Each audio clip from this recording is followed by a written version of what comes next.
becoming a writer and spending so much time in someone else's shoes when you're writing them kind of inflicts perspective.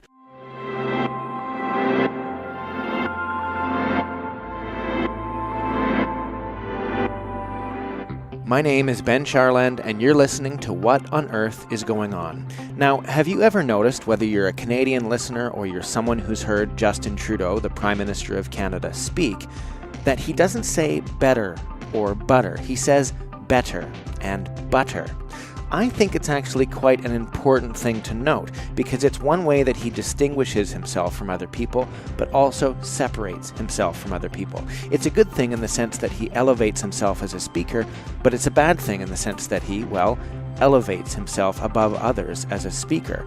And in the case of the SNC-Lavalin scandal that's happening currently in Canada, it can cause no end of problems. He's been accused of being unserious and a phony, someone who only performs or acts himself out of a situation. Now, the reason that I mention this is because it's one of the key subjects that I tackle with my guest this week, Thornley Fallis, a PR professional, a former professional in the political world, and a novelist of 6 different books, and his 7th one is coming out in August of 2019. It's a really exciting conversation, and we don't just talk about the SNC-Lavalin scandal, we also tackle Canadian politics at large, we go across the border and talk about American politics, the state of our democracy, especially in the world of technological disruption, and of course, the act of writing, the power of language, how he's written his books, where they come from, and why it's so important today to recognize the power that language has and the power that our communications between each other have. Now, if you like this show, I want to ask you the favor that I always do.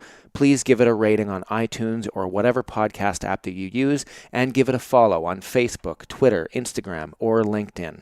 And get in touch. Go to the website, whatonearthisgoingon.ca. You can find there an email to get in touch with me, give me your feedback on this episode or any other, and of course, listen to any future episode as well. I'm really excited to give you this conversation this week with Thornley Fallis. Okay, Thornley Fallis, welcome to the program. Thanks so much for having me. Thanks so much for coming. I'm really excited to talk to you. I read your book, The Best Laid Plans, some years ago, and I have to credit you as well as curse you with the reason in part for me getting involved in politics. I spent a couple years in Ottawa working for the Liberal government and got out of it about a year and a half ago.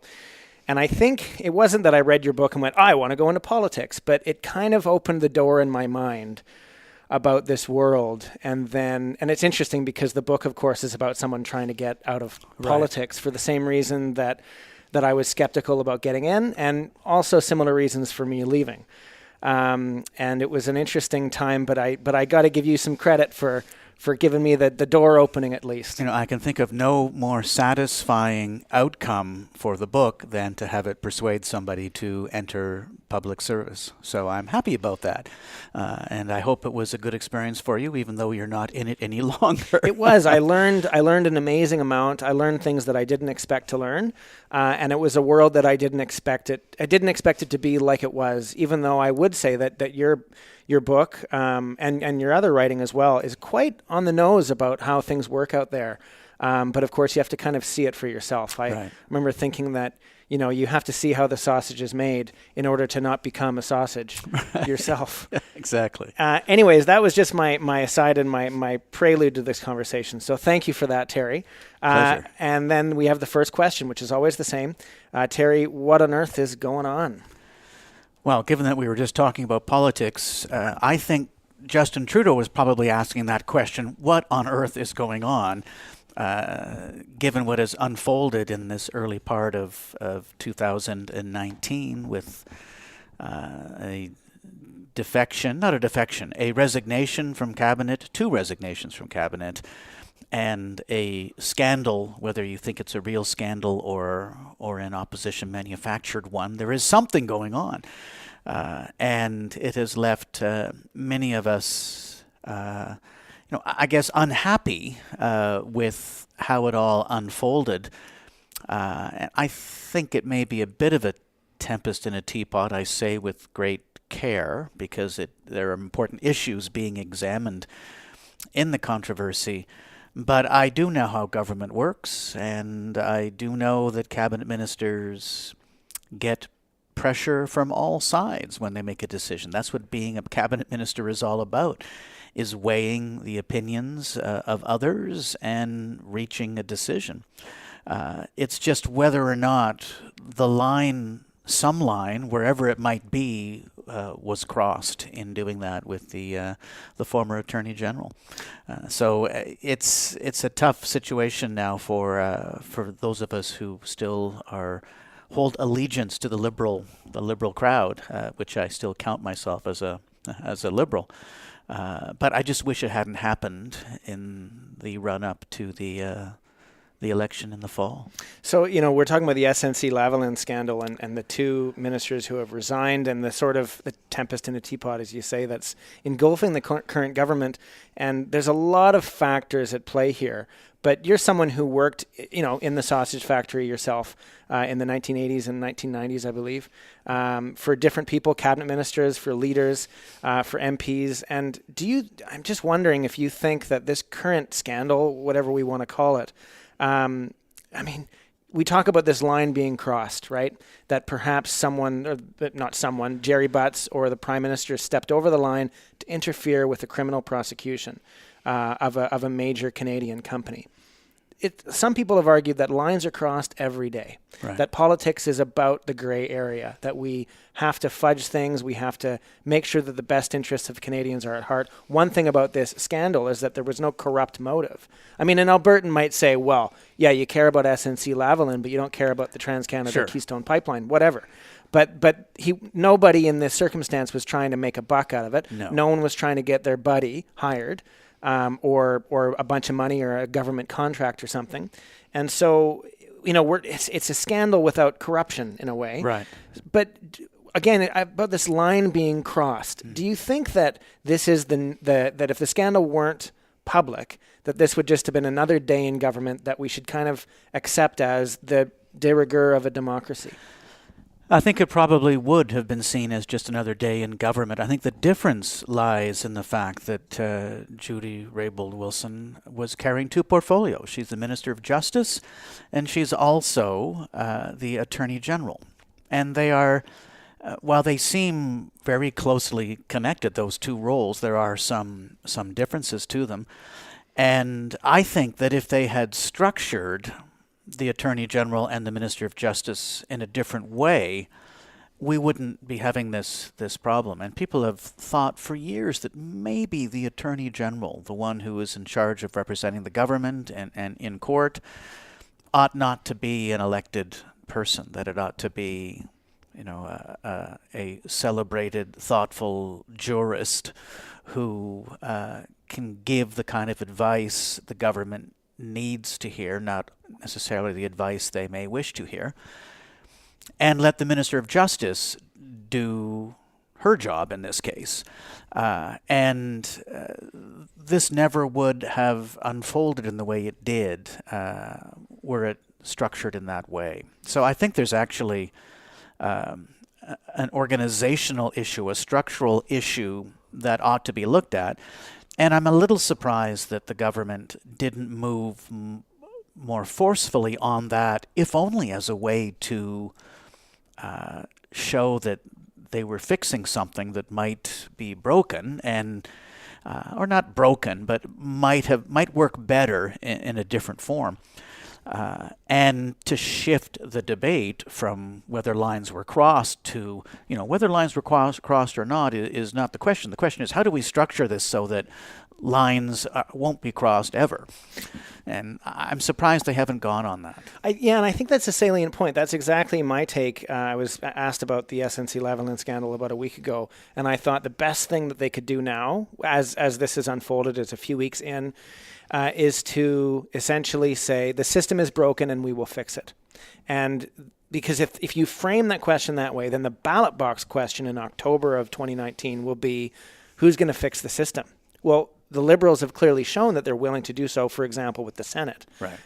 Whereas the Conservatives want to frame the election as the Liberals are corrupt as usual, there's another scandal, they need to go out. And so I think it would be smart for them to kind of ride that horse a bit and say, all right, you know what, we've heard you, we've learned from our experiences, we've learned from this not scandal, but this event, and we want to change it, and we need your mandate to do so. Right. Yeah, I think that makes sense. And I was impressed with both the testimony of the former minister, and Jerry Butts's testimony a week later. And in fact, I think I actually agree with Jerry Butts that it is possible for two thoughtful people to view the same conversation or situation or meeting in different ways, without either of them, lying or bending the truth. And I think that, it may be a little hard to believe, but I think that could be largely responsible for what has happened here.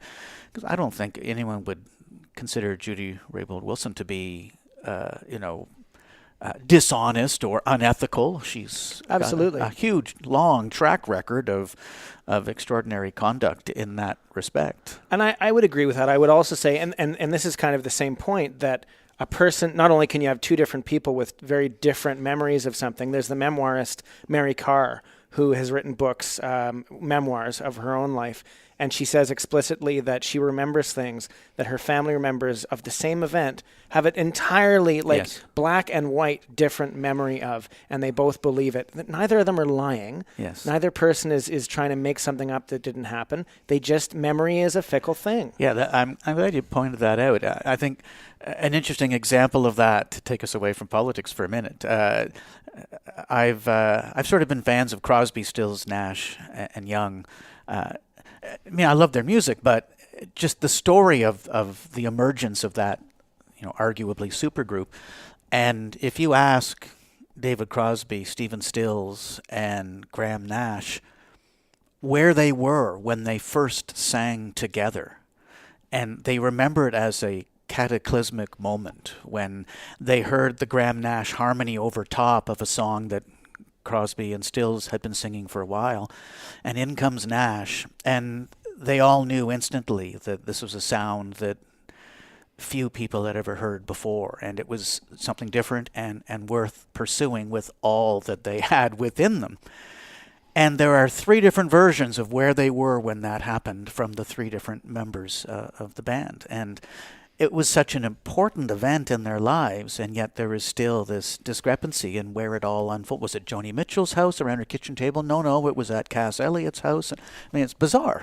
But that is, you said it very well, our memory is fickle. Well, and I love that we're talking about memory now, even though we're far... I really do, because memory has always been a fascination of mine.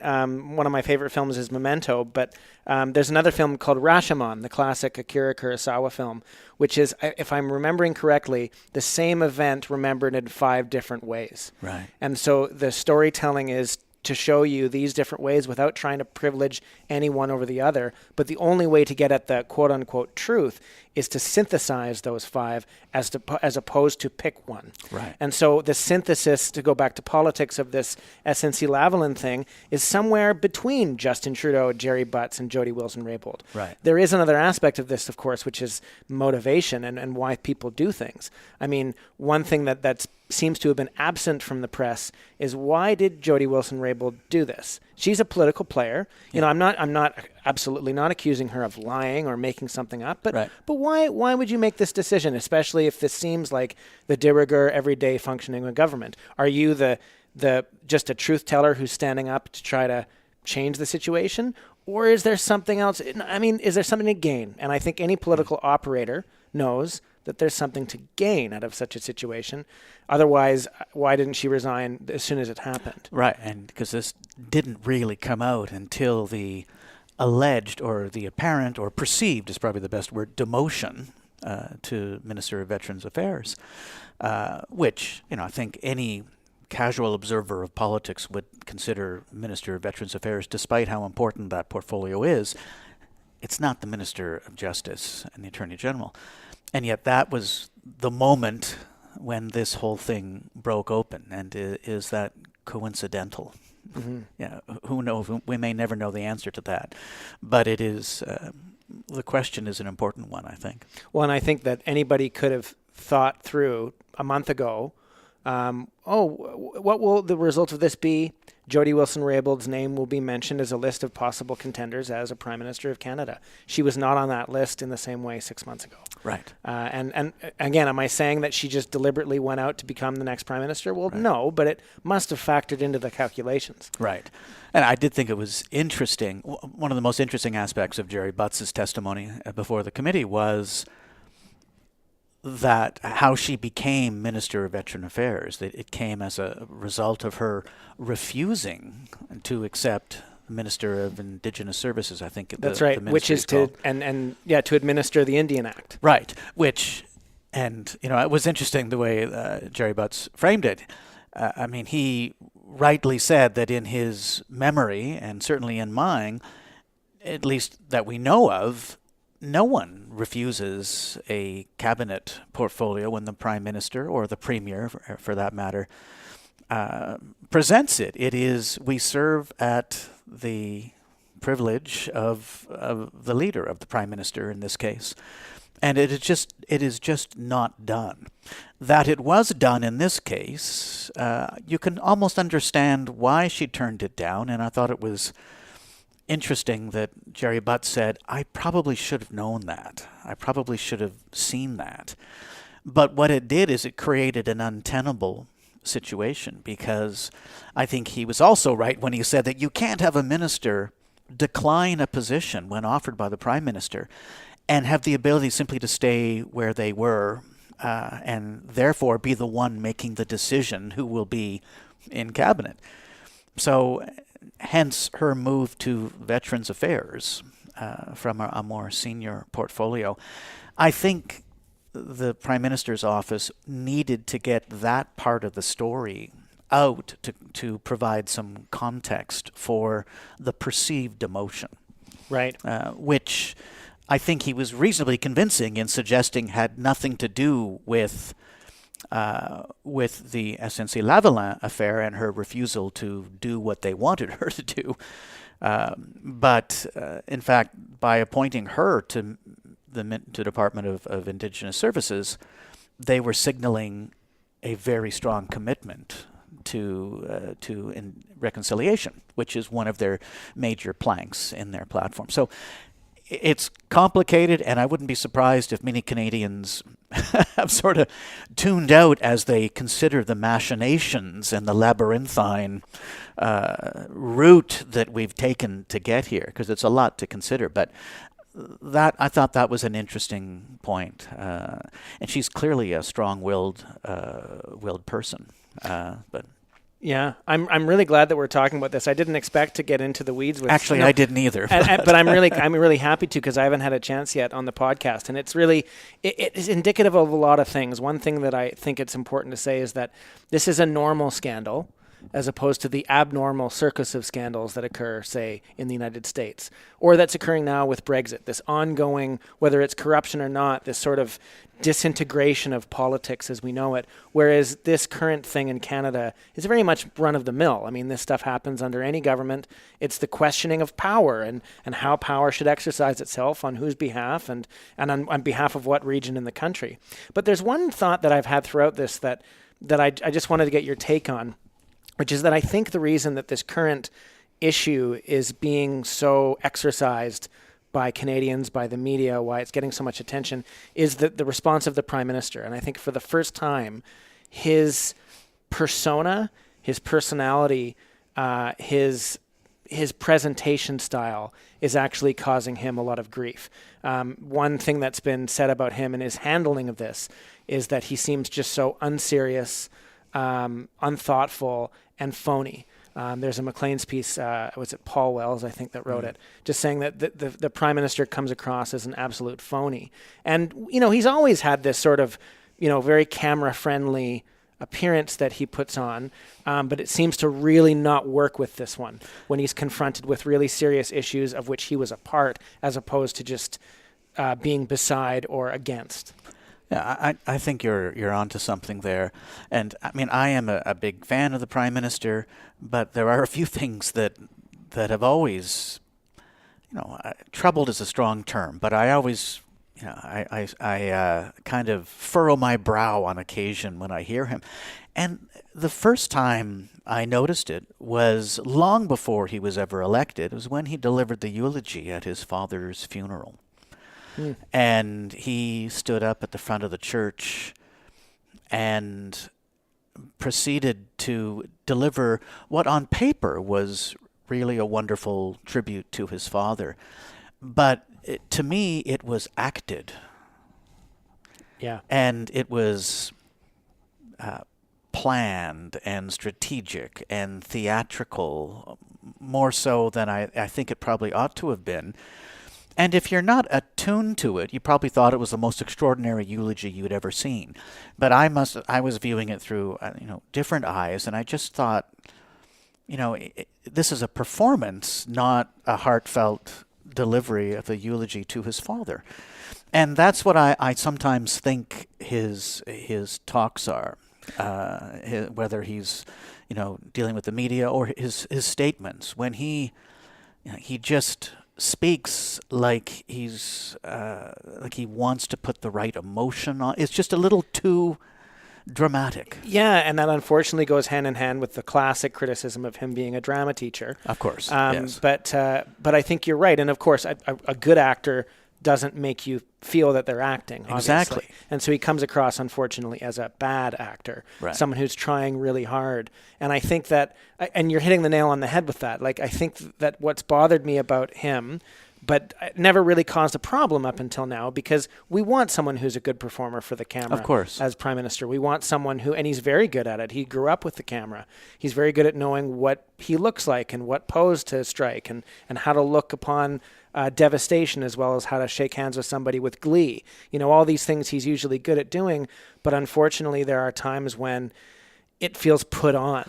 Yeah, and I think it is a skill. And I don't even suggest for a minute that at his father's funeral, or even when he's speaking here, that he is not genuine about how he's feeling about this. I think he actually is genuine, but he compromises the impact by letting the words maybe get away from him a little bit.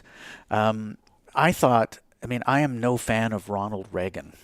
And you may be too young to remember much about his presidency. I don't remember much of it, but I certainly know. I know about Ronald Reagan. And go ahead. But I'll never forget, in the aftermath of the Challenger disaster, when the space shuttle blew up and killed everybody on board, and Ronald Reagan was speaking at the public ceremony. All the families were there.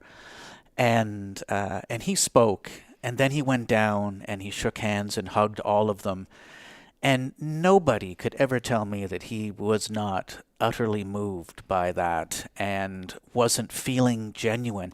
The grief was etched on his face. Maybe it was acting. He was an experienced actor, but he knew just the right way to do it, or he knew how to reflect and present the feelings he was genuinely having. Either way, he struck just the perfect tone, and I remember thinking, this is why he's such a popular president, his ability to connect so well with the average person, and those who were in mourning and suffering after a terrible tragedy, that he was one of them. And you never got the sense that it was acting. And even though Justin may not be acting, it comes across that way. I think I'm convinced he is as strong a feminist as I have ever met. I think he feels deeply about those issues. But in a way, he does himself a disservice, I think, by adding so much inflection and drama and intonation to his voice that it makes it come across like he's acting instead of just revealing his feelings. You're totally right. And I think where this comes from for me is I spent 10 years working in the theater. That was my thing for a long time.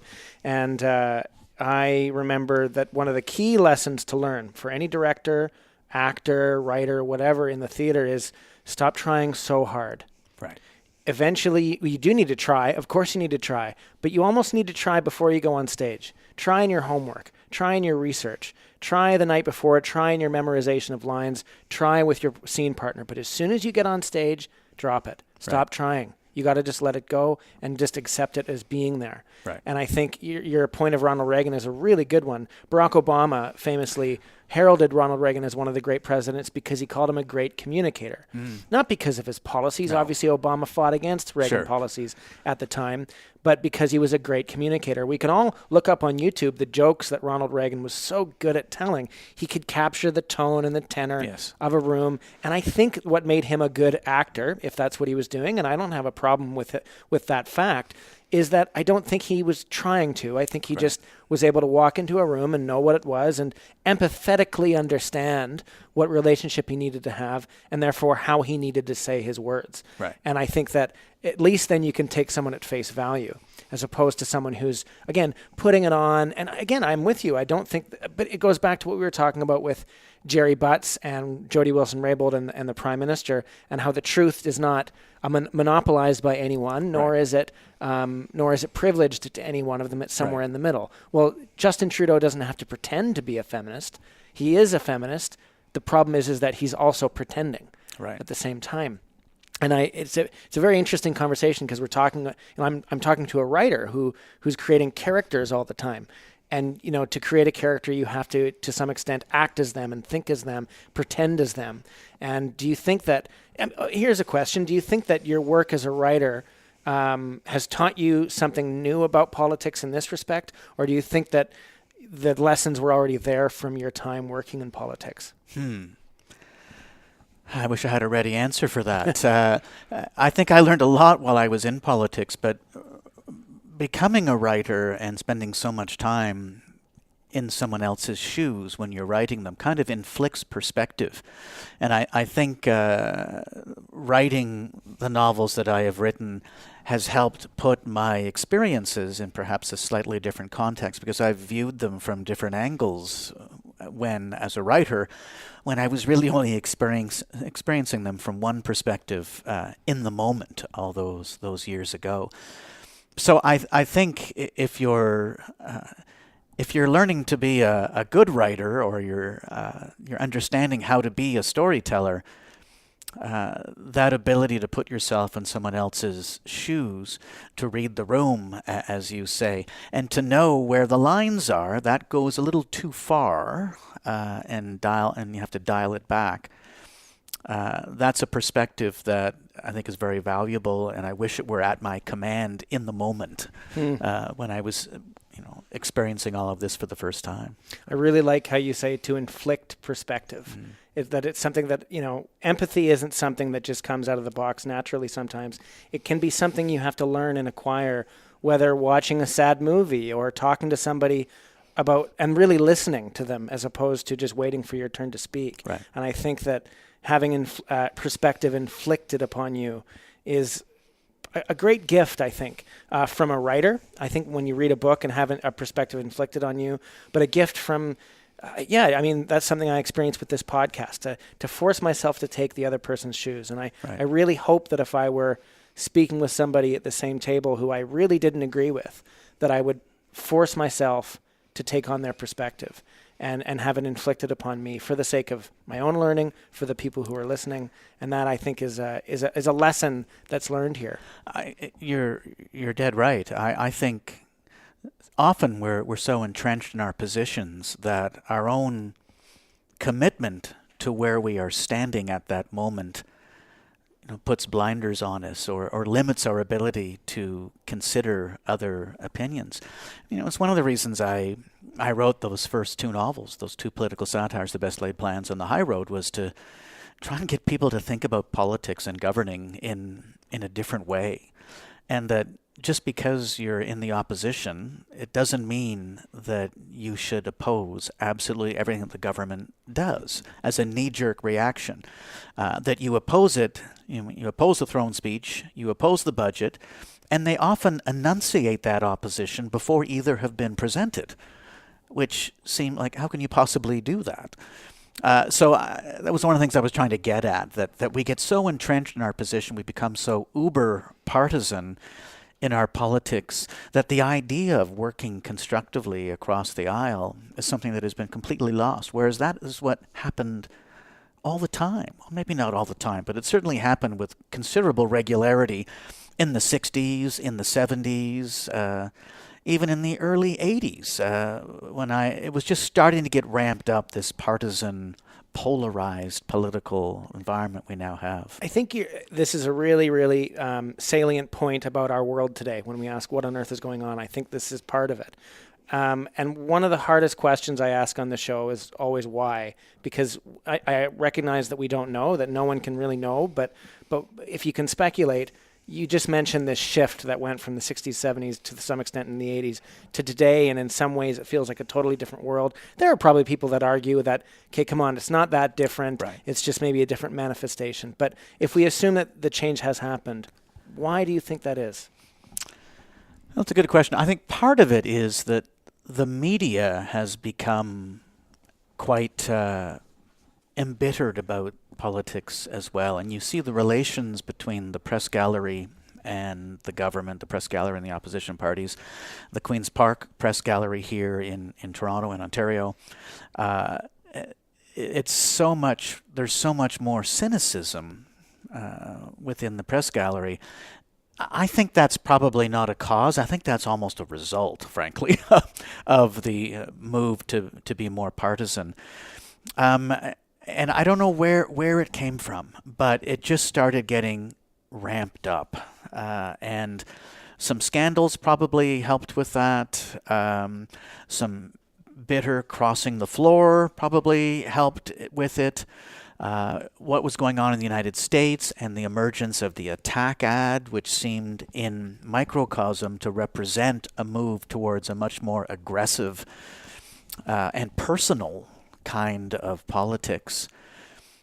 And what's happened is that, colleagues who might have been in different parties who would go to a night sitting and then go out for a drink together afterwards, go to dinner after an afternoon sitting, because they're by themselves in away from their constituency in the nation's capital or the provincial capital and all alone. And that really doesn't happen anymore. Maybe in isolated instances, but not in the regular weekly way that it happened when I first started in politics. And it is not a constructive change. And it means that compromise is far less possible, because when we amp it up to such levels, you can't give an inch then. There's nowhere to go. One thing that Terry mentioned that I found really interesting is this idea of inflicting perspective. It's something you can do by writing a book or having a conversation. Having empathy for someone else will allow their perspective to be inflicted upon you. It's a powerful tool and a necessary one, I think, in politics. Now, coming up in this conversation, we talk about technology, we talk about American politics as well as Canadian, we talk about how Terry Fallis' character Angus McClintock may have presaged Donald Trump. And there's one other thing that Terry mentions that I think is important to bring up, which is this idea of a pledge for good behavior, good conduct, for civility. Will it happen? Maybe not. But it could, and maybe that's the point. That's coming up in this episode of What on Earth is Going On. Yeah, and I think this polarization manifests itself too in the different camps, not just politicians, but everyday people fit themselves into. And there seems to be something that is true now, for the most part, that wasn't true even 10 years ago, 20 years ago, that if I know one thing about you, I can probably predict a lot of other things about you politically. So if I know that you are pro-choice, for example, or pro-gay marriage, or you believe that government has a role to play in the economy, there's a whole list of other things that I'm probably right in predicting. That's a good point. And in Ottawa or wherever, I don't really want to hang out with you if I know that you're all different than me. And it creates this unnecessary bifurcation of people in our world. And it's so interesting because I wish that I saw those halcyon days in Ottawa. And I remember I don't know why, but I remember being in a courtroom, probably when I was a teenager or something. I wasn't a criminal, but I don't remember why I was there. But I remember that before the proceeding started, the two lawyers were chatting like they were best friends on either sides of the debate. Now, if you watch any movie about a courtroom, the lawyers hate each other and they're the protagonist and the antagonist, they're characters in this drama. But in real life, they're buddies because this is one of 1,000 cases that they happen to be dealing with today. Yeah. That these two lawyers work together all the time. They may be at cross purposes, and with the judge as well. And then the judge beats the hammer on the table, the gavel, sorry, and then all of a sudden the show begins, Right. and the antagonism starts, and they're all playing a drama. Right. And I remember thinking, oh, okay, they're putting it on. And they know that they're putting it on, and everyone in the courtroom knows it, and it's okay, because that is acting out, really, our constitutional norms. Right. Now, in Ottawa, that may have used to have happened, where you put it on in Parliament, and then you package it away. But it seems like the performance, so to speak, carries on in the anteroom. Yeah, that's it exactly. I mean, even back in those days, question period could be quite aggressive and vociferous, and there would be strong points of views on both sides or all sides being presented, but still they had dinner with one another that night. But that, you're right, that doesn't happen now. And I think what it leads to is, I think our public institutions or democratic institutions fall into despair. I mean, the public does not respect them the way they used to. And ever deciding you might run for politics one day, who in their right mind would run now? It's a whole different world.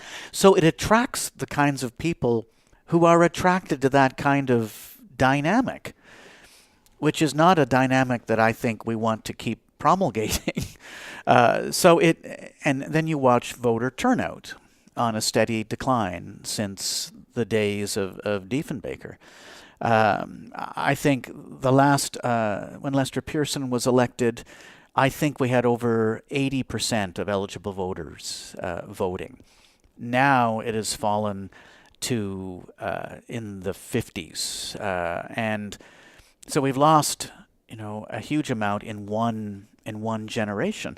And what it means is we now have majority governments elected by a minority of Canadians, if you consider the eligible voters as a base. Yeah, there are some elections that have under 50% voter turnout, which is hard to see them as legitimate. Yeah. I mean, if you have half the people, less than half of the people voting, let alone who are they voting for, right, just calls into question our entire democracy. And it's not enough just to talk about correcting the democratic deficit. It seems like there's a deeper cultural issue at play here. Definitely there is. Sure, we can do some work to improve our electoral system, but until we create a more constructive political dynamic that is free of the personal vitriol that seems to govern politics these days, I don't know how you get voters to come out. They just shake their head and wave their hand, and they forfeit their, what I consider to be, obligations of citizenship in one of the great democracies in the world, and that is a tragedy. Yeah, and it has become so easy to say, I don't want to participate in something that I find so toxic. Right. Right. And I wonder what role do you think technology plays in all of this? Do you think it's an exacerbating factor, or do you think that it's one of the prime movers of this situation? That's a good question. I think it is a prime mover. I think in some cases it exacerbates it, in that the controversies and the scandals, all of the politicians, all of the players involved are now using all of the platforms available at their disposal to promote their uber partisan position on it. And that's not something that would have happened. We had to rely on the media for that before. Now everyone is their own publisher. So that is a problem. Having said that, I think it is a force that can be used for good, not evil. And if set up right, technology can help with democracy by helping us understand the issues, by creating electronic voting that might make it more convenient for people to vote. I think there's lots that can happen, but it does require a will. A political will, I think, to change. And I think that the leaders have a role to play. I mean, I truly believe that if that if Justin Trudeau, or if any of the other leaders do, though I think it's less likely with an Andrew Scheer, and that is not a partisan comment, but if Justin Trudeau or anyone, other leader said, in this upcoming election, I have just signed this declaration of how we will conduct ourselves in the election. We will not run attack ads. We will not hurl personal insults at other people. We will keep our mind focused less on what the other parties are proposing and more on what we are proposing. And if all three parties signed that and honored it, what a different world of... I mean, I totally understand this is a naive Pollyanna, it'll never happen scenario. But if we could somehow get one of them to sign it, if Trudeau signed it and challenged the others to sign it, and it would say something if they refused to sign it. But if in the face of negative campaigning, one party, in this case maybe the Liberals, would just stick to their high road and say, here's what we're doing, here's what we've done, here's what our policy is, and sort of work that angle as politics a different way, which is what I think Trudeau has talked about before, I think it would be embraced. If it were considered to be legitimate and genuine, and not just a ploy. Not just a ploy, which I think that, and this is the really difficult part, yes. Right? Because let's just imagine you're the strategist in the room, and this proposal it comes to the table. Yeah. How do you respond to it? And I think that any strategist or any political staffer or any political operative in any room would have to see it through the lens of, how does this help us win? Yeah. And if you're not doing that, then you're not doing your job. Right. In the same way that when I worked in Ottawa in government and politics, if I wasn't at every moment, doing what I could to help my guy get reelected, then I wasn't doing my job. Correct. Everything could be seen through that frame. And some people would argue that that's how democracy works. If I see it through that frame, then the bureaucracy, the public service will see it through theirs. And through our friction and conflict, we will produce a good result for all Canadians. And in a way, it's like almost an Ayn Randian sort of view of it, that by pursuing my own selfish needs, I actually create a result that is good for all. Right. But what person in that room would want to do it for an altruistic purpose? No, I think it is a huge long shot, and I think it would have to come from the leader, and resolute and immovable. And there's a huge risk that if no one else did it in the other parties, that they would get killed, because the tragedy of the matter is that negative advertising seems to work. Yeah.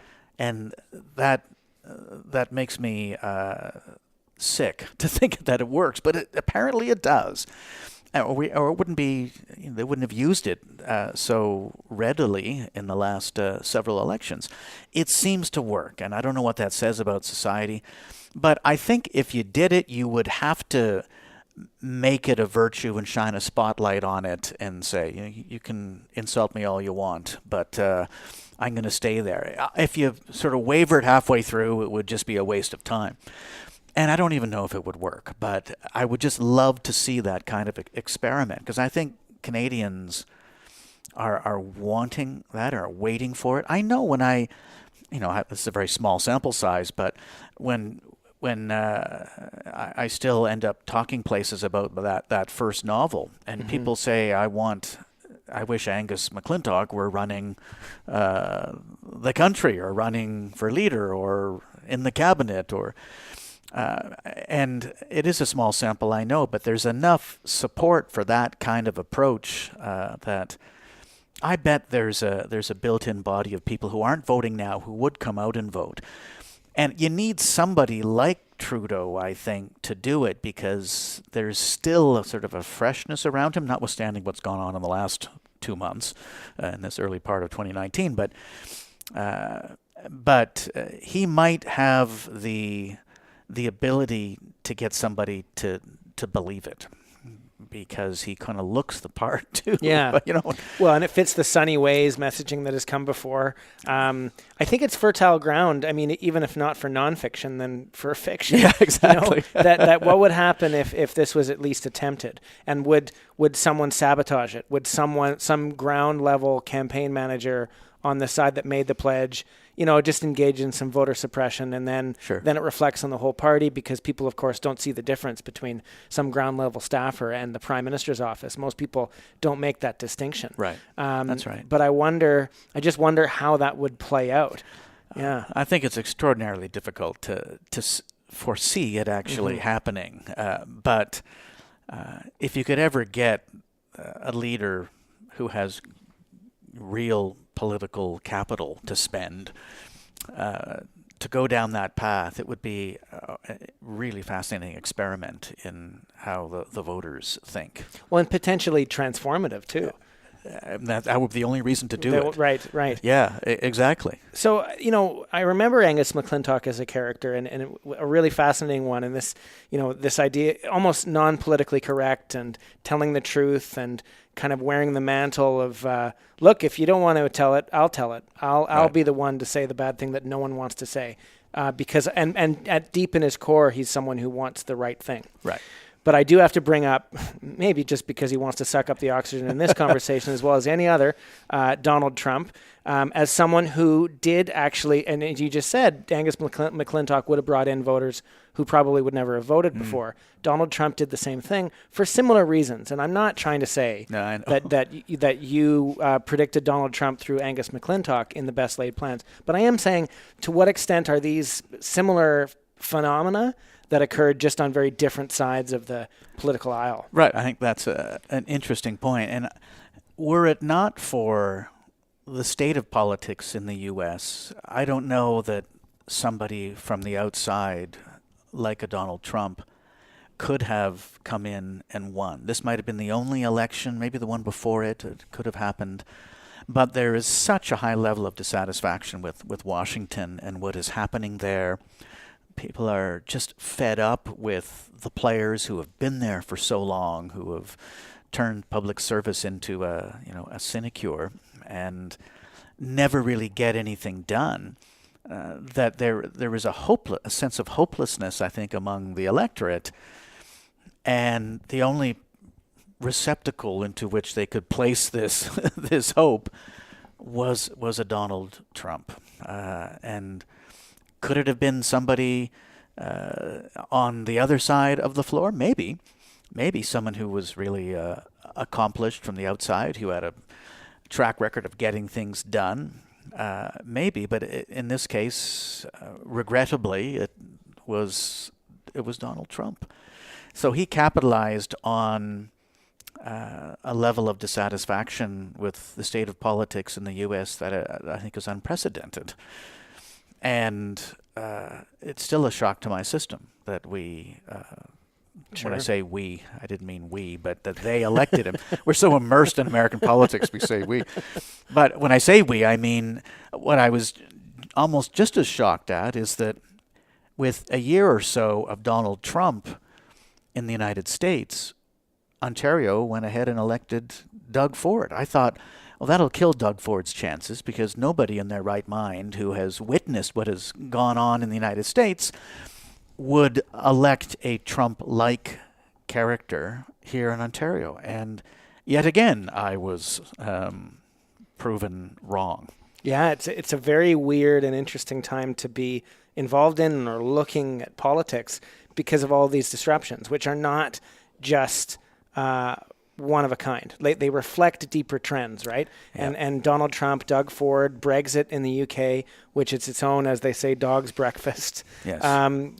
This whole, rise of whether we call it populism or, this questioning of democracy, this dissatisfaction seems to be global in scale and has no easy answer as to what's driving it or causing it. No, and I don't know what to say about it or what to do about it or what to think about it, because it boggles my mind that we've done that, and we're now seeing what's going on. Yeah, the outcome. You wrote in I think it was in McClelland's a piece about what would happen on Donald Trump's last day in office when he decides. I think he resigns in the end of it. Yes. That seemed like a lot of fun to write. Well, it was funny. McClelland's asked me and I guess a couple of other writers to predict how the Trump presidency would end. And to their credit, they said, the one caveat is you cannot have harm come to him. I thought that was wise, because the instinct might have been to. Sure. But so it was fun torquing that situation and coming up with how it would end, because I don't think he's not accustomed to working as hard. Well, I'm not sure he's working that hard actually now, but in executive time up until noon every day. Yeah, exactly. Yeah. But certainly the schedule kept by most other responsible presidents we've had before him. Trump would never have worked that hard in his life, and that's kind of what I said. No, I just can't handle the workload. Yeah. But so it was fun writing that, but. Yeah, it's quite discouraging.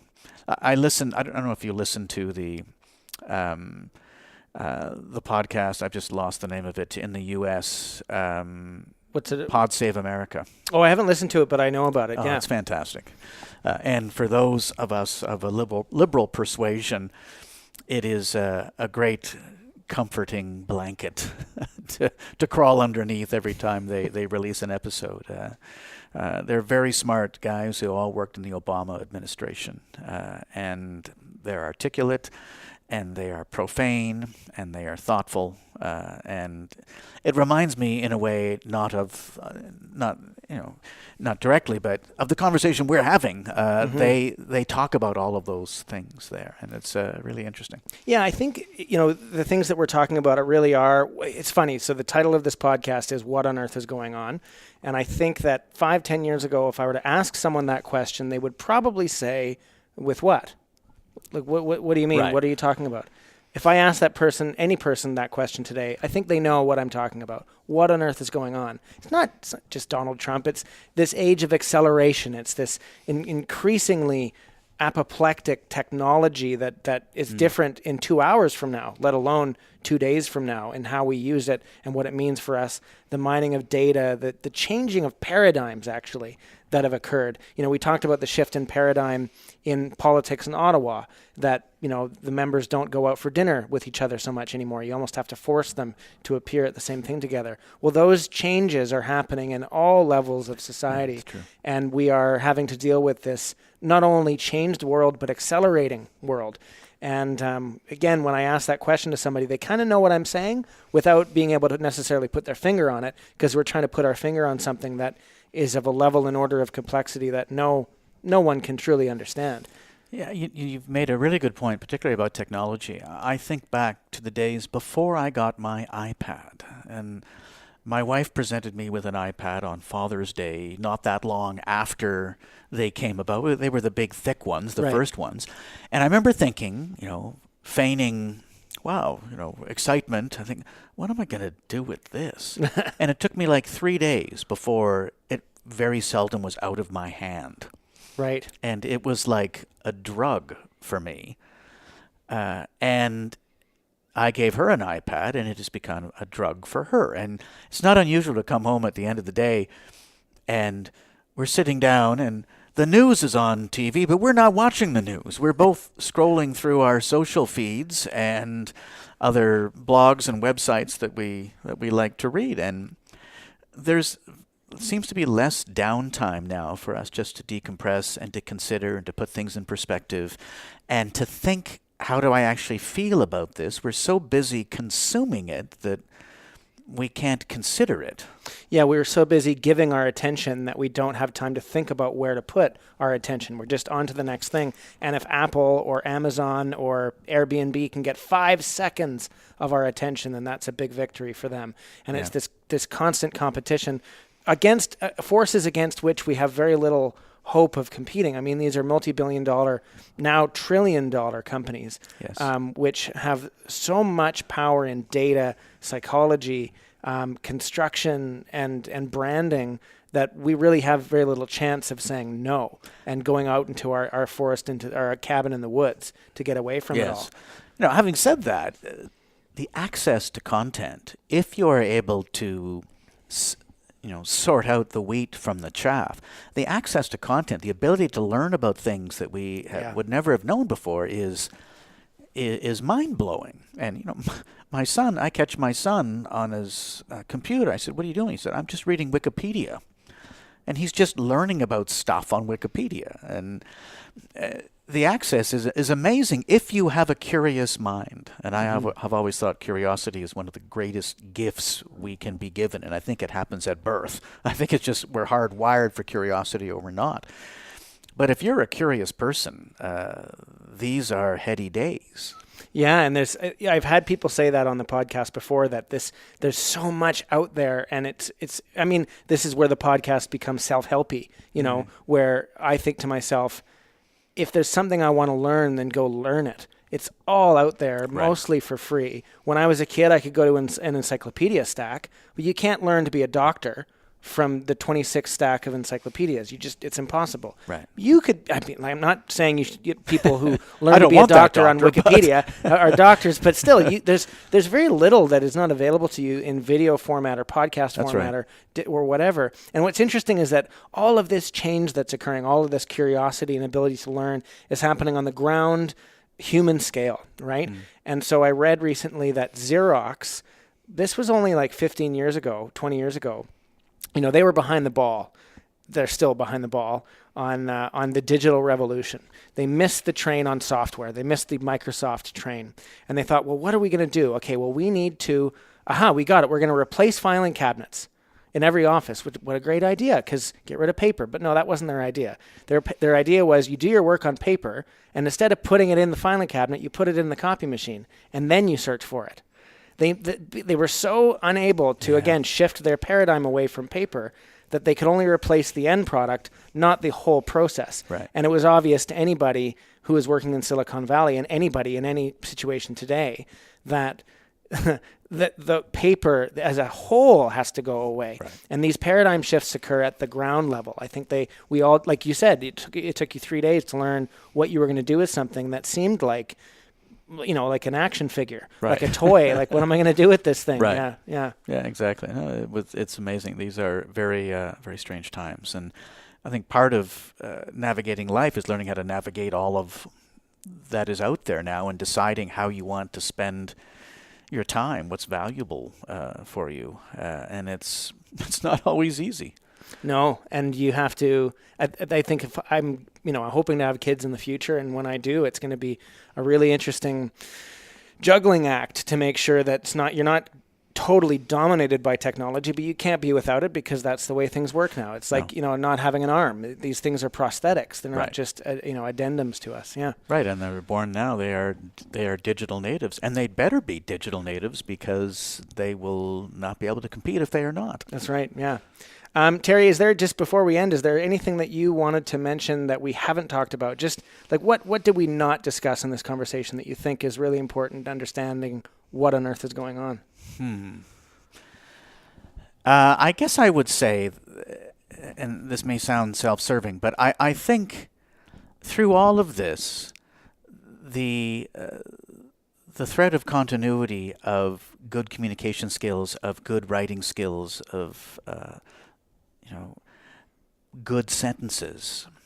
There's still a place for good writing and good sentences. And having witnessed the world from various perspectives as a political operative, as a communications consultant, and now as a novelist, what has thread its way through all of those things is the power of words and the power of well-written sentences. And regardless of what new app is coming out, to me, a brilliant sentence still has extraordinary power. I like that.